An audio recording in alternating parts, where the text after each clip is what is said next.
सभी के घर में दर्पण होता है। दर्पण देखकर हम स्वयं को निहारते और संवारते हैं। जिस तरह दर्पण देखकर हम स्वयं को निहारते और संवारते हैं, ठीक उसी तरह दर्पण हमारे जीवन, सौभाग्य, समृद्धि और मान सम्मान को भी संवारता है।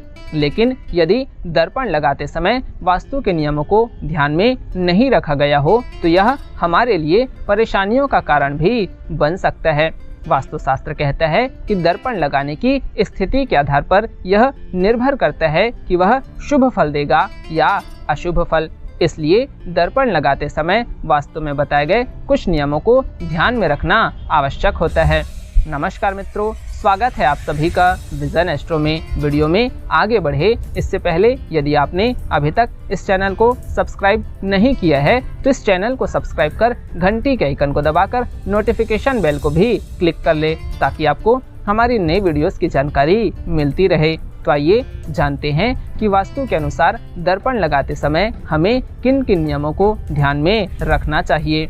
सबसे पहले बात करते हैं दर्पण पर पड़ने वाले प्रतिबिंब की। दर्पण लगाते समय हमेशा इस बात का ध्यान रखा जाना चाहिए कि दर्पण पर हमेशा शुभ वस्तुओं का प्रतिबिंब भी दिखाई देना चाहिए।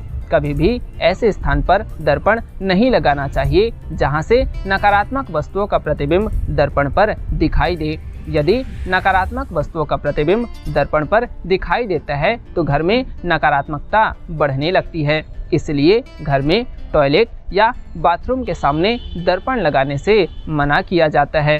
यदि आपके घर में बाथरूम या टॉयलेट के सामने दर्पण लगा है तो या तो उसे तुरंत वहां से हटा दे या फिर हमेशा बाथरूम या टॉयलेट का दरवाज़ा बंद करके रखना चाहिए।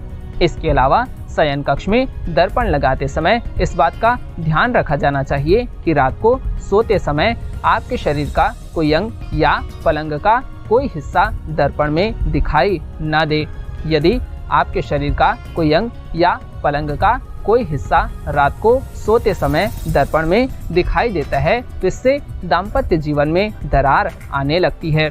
इसके अलावा यदि आपके शरीर का कोई अंग रात को सोते समय दर्पण में दिखाई देता है तो शरीर के उस अंग में रोग पनपने की संभावना बढ़ जाती है।